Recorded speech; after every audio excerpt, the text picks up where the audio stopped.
Immortality Part 2. The hour is coming in which all that are in the graves shall hear his voice, and shall come forth, they that have done good to the resurrection of life, and they that have done evil to the resurrection of damnation. John 5:28-29. We have reviewed the definitions and Bible applications of the terms mortal and immortality. We read that the same terms are used for animals as are used in connection with humans when referring to the life principle. We look to the beginning where the Bible narrates the incidents connected with the origin of death. It explained that the cause of death has been inherited by all generations. The lesson ended with the observation that it is only the good news of the Bible message that contains the hope that people may live again under certain conditions. Any notion suggesting some transition to and/or existence after death in a non-physical state is inconsistent with this scriptural fact. This includes the incorrect notion about reincarnation. The Bible teaches it is appointed unto men once to die, but after this the judgment. Hebrews 9:27. Although people throughout the world all like to imagine they lived before, they have not. The Bible is very clear on this, and commands us to stay separate from such pagan superstition. This lesson will focus on immortality, not of the soul, but rather of the whole person. Also on what the Bible says about what we must do in order to be granted it. We learn what immortality is by our daily association with mortality, which is deathfulness in relation to existence. A mortal is a creature capable of death, and whose natural end is death, dying, destined to death. We see it all around us. People in the scriptures speak of an animal dying just as they speak of a mortal man dying. We have no difficulty accepting the plain clear meaning as to the animal, but when using the immortal soul, eternal torture theory, man's death takes on a different, non-biblical meaning. Immortality is the reverse of mortality. Immortality signifies deathlessness and endless existence. To be immortal we would have to be incorruptible in substance, just as now we are corruptible. Paul, speaking of the physical body of the righteous, present and future, in death and resurrection, says, "It is sown in corruption, it is raised in incorruption, it is sown a natural body, it is raised a spiritual body." 1 Corinthians 15:42-44. It says, "We shall not all sleep, die, but we shall all be changed. This corruptible must put on incorruption, and this mortal must put on immortality." 1 Corinthians 15:51-53. This is the only way the scriptures ever say we can attain to eternal life, by bodily change at the resurrection at the last day. Till then the dead sleep. Note the scripture's constant emphasis on the body. The Bible says nothing about existence without a body. This spiritual body the righteous will be changed to, is a real substantial body which can be handled and felt. Our bodies, we are told, will be made like unto Christ's glorious body. We learn what this is like by events which happened right after his resurrection. He said to his disciples, "Behold my hands and my feet, that it is I myself, handle me, and see, for a spirit hath not flesh and bones, as ye see me have." Luke 24:39. They imagined he was like an apparition. The risen, immortal Jesus Christ had flesh and bones. He said, "It is I myself." The disciples touched and handled Jesus and he ate with them. Luke 24:43. Jesus said to Thomas later, "Reach hither thy finger, and behold my hands, and reach hither thy hand, and thrust it into my side, and be not faithless, but believing." John 20:27. That same body was to continue forever. This same Jesus, which is taken up from you into heaven, shall so come in like manner as ye have seen him go into heaven. Acts 1:11. You may ask, what same Jesus? The answer is, the very one with flesh and bones, the I myself, whom they had handled a few weeks before. Such is the body like unto which our bodies will be fashioned at Christ's return, if we are accepted by him.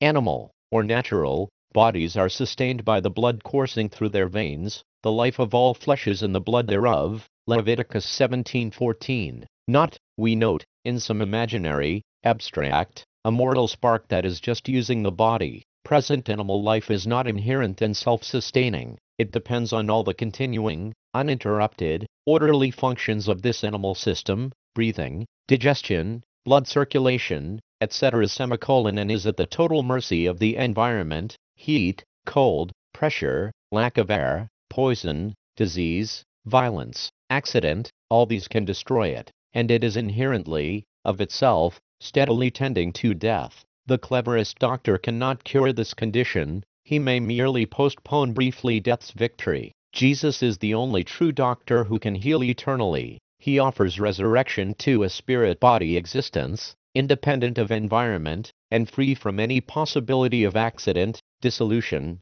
disease or decay. That which is born of the Spirit is spirit. John 3:6. The mortal and corruptible has put on, been transformed to, immortality and incorruption. 1 Corinthians 15:53. Paul told the Roman ecclesia, "He that raised up Christ from the dead, the example and forerunner, shall also quicken your mortal bodies by his Spirit which dwelleth in you." Romans 8:11. Please note that eternal life comes only by a mortal body being quickened, not by the flying off somewhere of some supposed immortal essence in man. This quickening, which means being made alive, is the second birth into literal life. Scripturally, it is the third birth. The first birth refers to birth from the womb, the second birth refers to birth from water at baptism into Christ. The third birth refers to birth from the grave by spirit transformation at the resurrection. John 3:5. Daniel was shown that the righteous would have glorious, shining bodies, radiating the Spirit of God. Daniel 12:3. They that be wise shall shine as the brightness of the firmament, and they that turn many to righteousness as the stars forever and ever. Isaiah described their tireless strength and vigor, a glorious gift of God to be like himself, the everlasting God, the Lord, creator of the ends of the earth, fainteth not, neither is weary. They that wait upon the Lord shall renew their strength. They shall mount up with wings as eagles. They shall run and not be weary. They shall walk and not faint. Isaiah 40 hours and 28 minutes 31. This gift, so freely offered by God for no man could possibly earn nor merit it, is still conditional upon man's total submission to God and diligent obedience to his will. What God expects from us we may compare to what we expect of our children. We do not expect them to be perfect, but we do expect them, if we do our part properly, as God always does, to submit and obey and love to the best of their ability. God alone is the judge and prescriber of what is right and required in the way of obedience,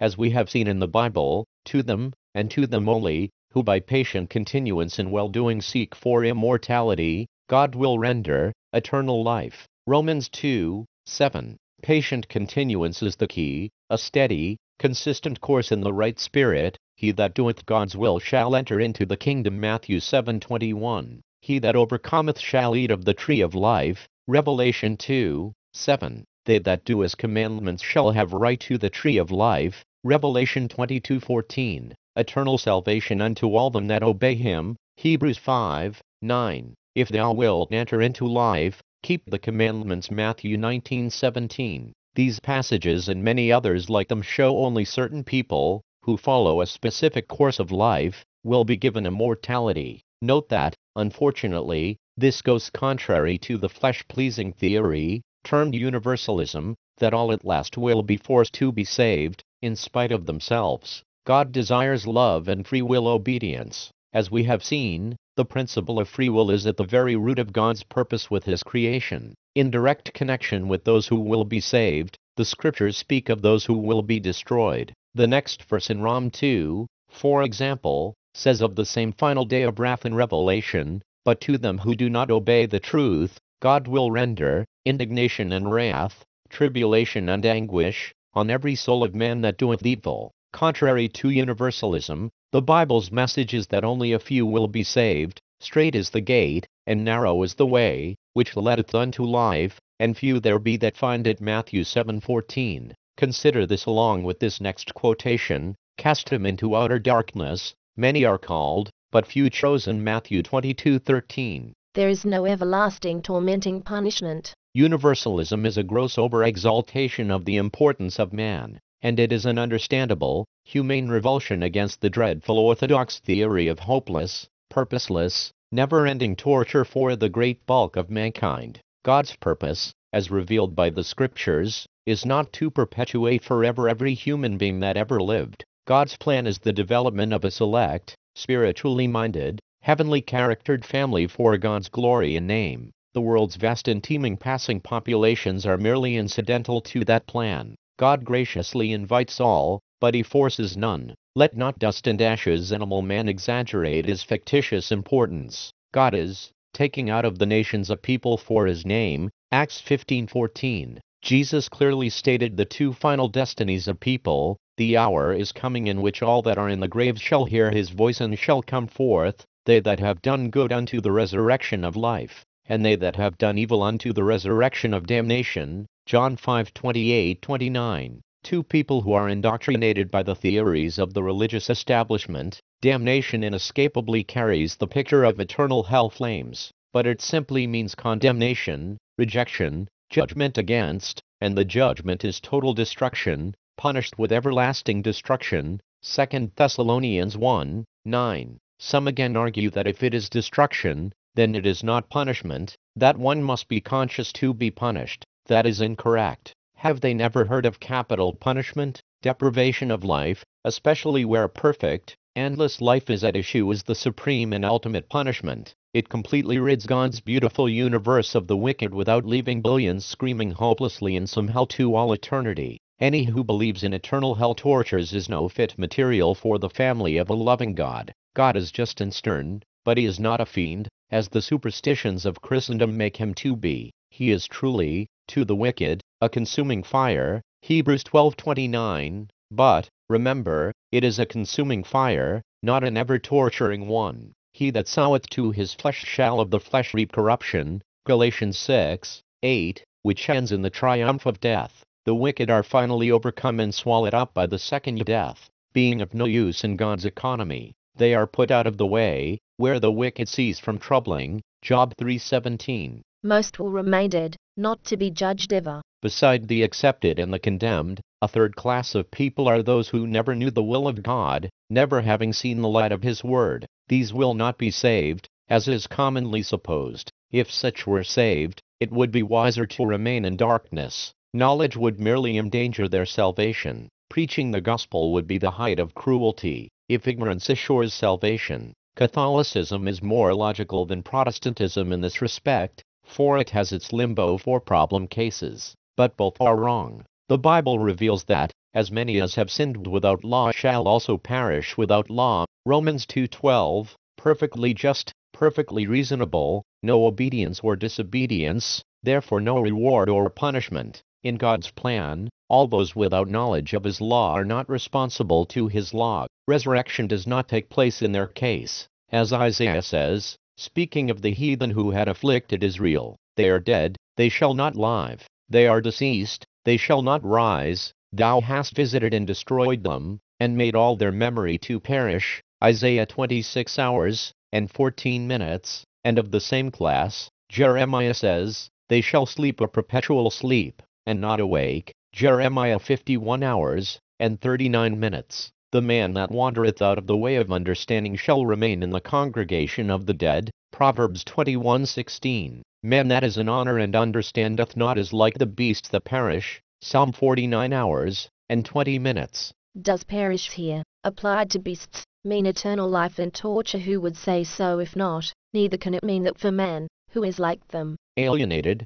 separated from the life of God through ignorance. Ephesians 4:18. Having no hope, and without God in the world. F 2:12. All men are sinners in their natural state, though most are ignorant and non-responsible. The whole world lieth in wickedness. 1 John 5:19. Whatsoever is not of faith is sin. Romans 14:23. The wages of sin is death. Romans 6:23. Sin, when it is finished, bringeth forth death. James 1:15. The ignorant will not be saved. Christendom's theories of saving these ignorant sinners en masse, they dare not send them to eternal torments, puts a premium on ignorance, and makes knowledge a thing to be avoided at all costs. But God is just, and herein is his justice shown. God could not with justice punish those who were not obedient to a law they did not know, neither could he in justice reward them for that they did not do. Therefore he puts them aside. The true doctrine of the mortal, perishing nature of man, just like the beasts, solves the horrible orthodox nightmare of billions writhing in endless torture as the ultimate result of God's purpose. What a travesty of a loving God! What a colossal failure of God that would be! Everlasting life is not a present, universal possession. It is a future reward to be bestowed upon the righteous and obedient. through the mercy of God, at the last day judgment seat of Christ, when he returns to the earth to reign. A note to you: the material presented in this lesson may have challenged your ideas about God and what he offers. He is offering you life. What he wants for that is for you to believe what he has promised, and obey what he commands. It is not a difficult path to choose. It involves learning more than you now know, and it involves changing the way we naturally think. But we learn that he loves us, and wants to make this earth a beautiful paradise. He will soon send his Son back to earth to accomplish this. You must prepare for that time now. Learn these lessons carefully, and we hope you decide to become a brother or sister in Christ so that you can share in the joyful life that God offers you through his Son, Jesus Christ. Here are this lesson's questions. 1. Through what message is life and immortality possible to mankind? 2. Of what significance is this to theories about existence after death? 3. What is the meaning of immortality? 4. What happens to the righteous who are alive when Christ comes? 5. What is the nature of the spiritual body and how do we know this? 6. How are natural bodies sustained in life? 7. What class of people will be rejected at the judgment seat? 8. To what belief or doctrine does the term universalism refer? 9. What will happen to the enlightened rejectors, and those who are disobedient to the will of God? 10. What will happen to those who die without knowing God or his will? 11. Why is God just in letting the ignorant remain in their graves to live no more?